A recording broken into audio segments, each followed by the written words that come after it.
Hello and welcome to Rambling Runner Reviews, and today we're talking about the Hoka Mach 5. Now, we're going to do a short, kind of short-ish first impressions video. So, I run in this shoe 3 different times. I've put nearly 20 miles in it. So, not the full review yet, but definitely enough of an experience to give you a heads up on what this shoe is all about. A quick comparison to the Mach 4, which is a great shoe in and of its own right, and also say who this might be a really good fit for. So, the Hoka Mach 5 has basically what you're seeing here is, at first glance, it looks a lot like the Mach 4, but it definitely is a clear update. Okay, so however you felt about the Mach 4, this is definitely a different shoe. So just starting from the upper, you'll see that this engineered mesh is fairly light. It kind of has a 2-layer feel to it. The upper layer has this kind of tiger stripe element to it, and then underneath that, it's a breathable upper. Now, this is very different than the Mach 4, which has a fantastic upper. I loved the Mach 4 upper, everything about it. It was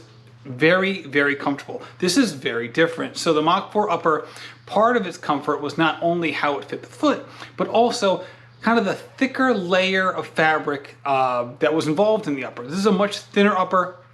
It's much more lightweight. We'll talk about why in a second. Also, it's less voluminous in here in the vamp and the toe area. The Mach 4, it just was a higher stack within the toe area as well. So that was something that didn't bother me. I found the Mach 5 lays a little bit lower. It's not cumbersome in any way. You don't even notice it. The only reason I noticed it was because I wore the Mach 4 the day before I wore the Mach 5, so I could tell the difference. But if I had never worn the Mach 4, I would never think that it was something that was going to bother my toes in any way, shape, or form. The other big thing here is the tongue. The tongue in the Mach 4 was short and a little bit thicker. The tongue in the Mach 5 is similar to the Hoka Speedgoat 5 in terms of its shape. The major difference here, and as I'll show you in a second here, is just some of the padding within the tongue that eliminates the feel of the laces over the top of the foot. So it's very lightweight, very thin, but also has some padding there that can alleviate some of that. The key thing here with the upper is while the last is a typical Hoka last in terms of its width, there's a lot of fabric here in the upper. Okay, I have found myself really lacing it pretty tight, almost getting these things together all the way when I lace up my shoe, which was very similar to the Hoka Speedgoat 5. So if you have a wider foot, there is plenty of fabric here in the upper. The tail here, this little, I don't even know what you call it. The thing on the back is similar to the Hoka Mach 5, solid heel counter as well. Very stable here in the upper.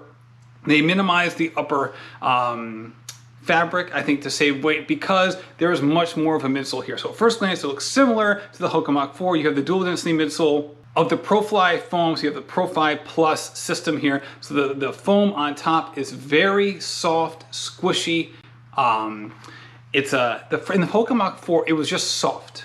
In this one, it has a little bit more response to it, I would say. Also, especially in the forefoot, there's a few extra millimeters here. Okay, the Hoka Mach 4 was a lightweight daily trainer, just like this one, but it's a little thinner in the forefoot. This one definitely has more of it's just more cushioned up front.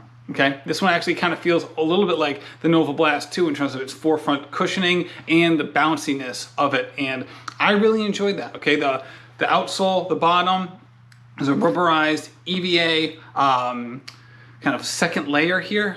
It is kind of a midsole-y type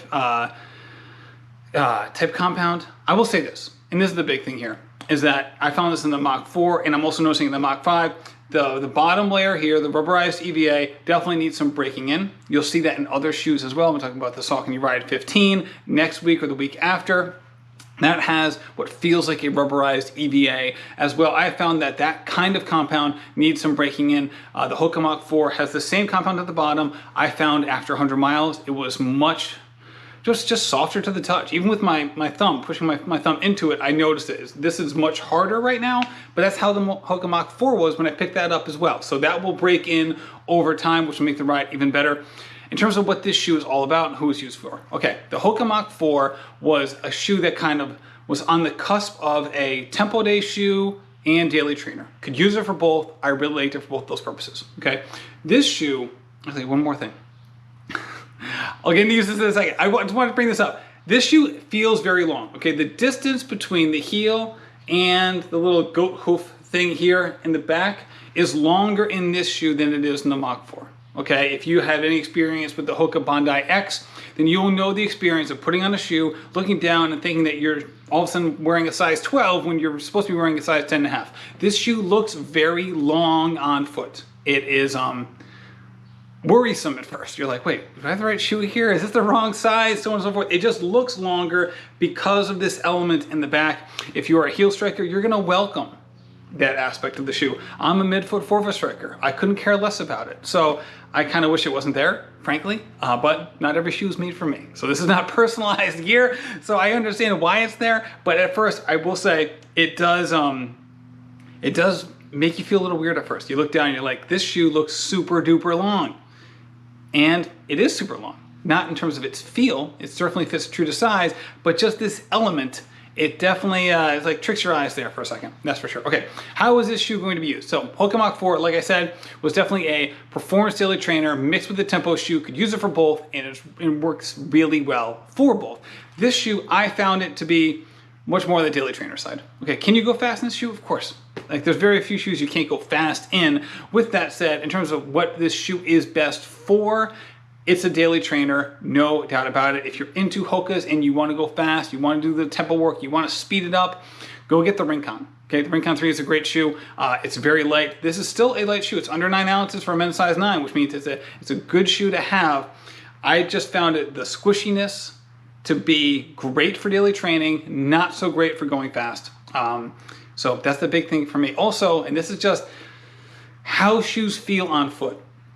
That you can have two shoes that weigh exactly the same, but if all the weight is on the bottom of the shoe and the upper is very minimal, which in some cases, just like this shoe, it really is, it feels different. Okay, just because when you think of a lever, the more weight at the end of the lever is going to just work differently than the weight goes up the lever. So the lever may weigh the same, but it's going to act different depending on where the weight is on the lever itself.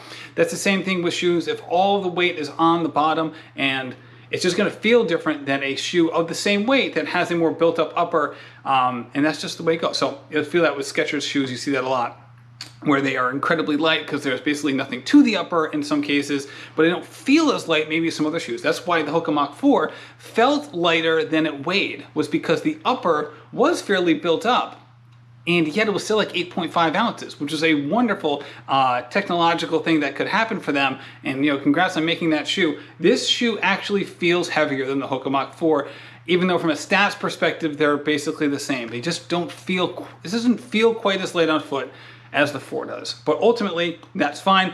I think that you're gonna welcome, most people will welcome the added padding in the forefoot. I know I do. I think this is a really, really good daily trainer, an excellent long run shoe, but maybe not my first choice for the tempo and speed efforts, which, hey, not every shoe can hit every single bucket. So that's totally fine. If you're looking for that from Hoka shoe, probably wanna go with the Hoka Rincon 3, which would be a great complement to this shoe, or Hoka Tecton X, which a lot of people are using on the roads right now, not just on the trails. Another thing to consider. So this is what was supposed to be a short video. Didn't turn out that way, but that's okay. This is the first look at the Hoka Mach 5, which I will say, ultimately, I am really enjoying.